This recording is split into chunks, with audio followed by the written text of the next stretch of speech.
मैं ये समझता हूँ मेरी बहुत कम उम्र है, हाँ। और जो वर्तमान विधायक हैं हाँ। वो मेरे पिता की उम्र के हैं, मैं उनका सम्मान करता हूँ। लेकिन पिछले 7 सालों से मैं गांव-गांव, हर नुक्कड़, हर गली में क्षेत्र की मैं घूमा हूँ, और मुझे ये पूरा विश्वास है वहाँ के लोगों ने जिस तरीके से मुझे प्यार दिया है और मुझे समस्याओं से भी अवगत कराया है, तो मैं जानता हूँ हर क्षेत्र की क्या समस्या है, हर गांव की क्या समस्या है, हर कूचे की क्या समस्या है और हर वर्ग की क्या समस्या है। क्योंकि राजनीति सिर्फ एक पैटर्न पे नहीं कर सकते, ये कोई बिजनेस नहीं कि हम सुबह गए और दुकान पे बैठे और हमने सामान बेच दिया और हमारे पास 9 पैसे से आ गए। 5 की जॉब भी नहीं है। जॉब नहीं।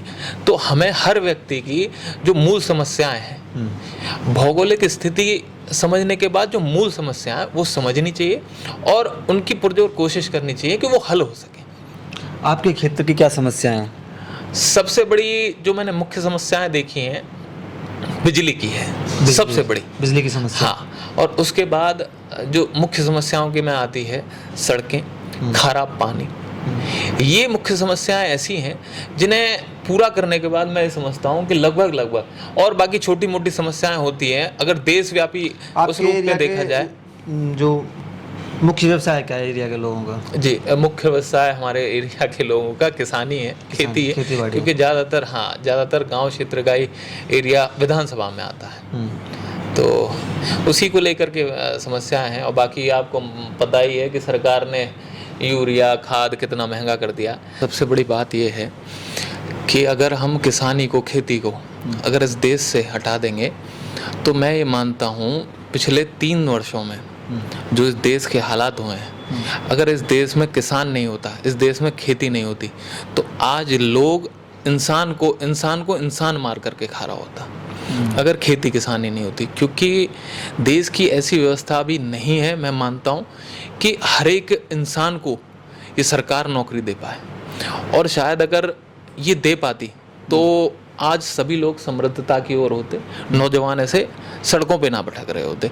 और सबसे बड़ी बात जो किसानों की, अगर हम आंदोलन की बात करें तो मैं एक इंटरव्यू देख रहा था अंजना ओम कश्यप जी का जी, तो उसमें उन्होंने ये बात कही टिकैत साहब से कि टिकैत साहब, कोरोना चल रहा है, लोग मर रहे हैं और आप आंदोलन कर रहे हो। तो मुझे वो बात समझ में नहीं आई, क्या अंजना ओम कश्यप जी सरकार के जो नुमाइंदे हैं उनसे ये बात नहीं पूछ सकती थी कि क्या किसान मर रहे हैं, तो किसान मर रहे हैं, आप वापस क्यों नहीं ले रहे? आपको अगर लगाना है, कानून लागू करना है तो आप बाद में भी लगा सकते हो, लेकिन ये सवाल सिर्फ किसान से क्यों? ये सोचने वाली बात है कि क्या किसान, इस देश का किसान जो लाखों करोड़ों लोगों का पेट भरने का काम करता है, वो इतना कमजोर हो गया कि सरकारें और मीडिया उससे सवाल करेगी कि वो आंदोलन करे या ना करे? तो हर व्यक्ति आज इस देश में स्वतंत्र है। मैं तो ये चाहता हूँ हर व्यक्ति खड़ा हो, युवा हो, अपने जो हक है उनके लिए लड़ाई, अपने हक की लड़ाई लड़ने के लिए खुद अपने पैरों पे खड़ा होकर आंदोलन के लिए तैयार रहे। इन सरकारों के कान खुल जाएंगे और ये भी समझ जाएंगे कि हम एक तरफा कोई बात नहीं कर सकते। तो किसान जूझ रहा है खेती करने में भी, और यही कोशिश है, क्योंकि हमारा जो दल है, हमारे जो नेता हैं आदरणीय जयंत चौधरी साहब, श्रद्धेय चौधरी अजीत सिंह जी, परम श्रद्धेय चौधरी चरण सिंह जी, उन्होंने हमेशा से ही किसान के हक की बात कही, किसान की तरक्की की बात कही। मेरी भी यही कोशिश है, मेरी भी यही विचारधारा है, इसी से मैं जुड़ा हुआ हूँ कि किसानों को अपना हक मिल सके, उन्हें कैसे भी हम उस लकीर तक ले आए जो कहते हैं ना बिलो पॉवर्टी लाइन, उससे वो ऊपर आ जाए। बस उस लकीर से हम उन्हें ऊपर लेके आ सकें और वो अपने बच्चों को पढ़ाएं, आने वाले अपने जो उनका भविष्य है उनका सुधार सकें। उनके लिए सिर्फ उनको जिंदा रखना ही उनका लक्ष्य ना बने, उससे आगे की भी सोच सकें वो बातें। पढ़ाएं लिखाएं, नौकरी पेशे दें, अपना व्यापार धंधा कर सकें, ये है। पढ़ाने लिखाने से मुझे एक किस्सा याद आता है। ये अपने जो सरकारी व्यवस्थाएं हैं, सरकारी स्कूल हैं, इनको अगर हम याद करें सरकारी स्कूल को, तो याद कब आता है? एक तो जब हम वोट डालने जाते हैं, उसके अलावा सरकारी स्कूल की कोई छवि हमारे दिमाग में आती नहीं है जी। सिर्फ वोट डालने के टाइम में याद आता है जी।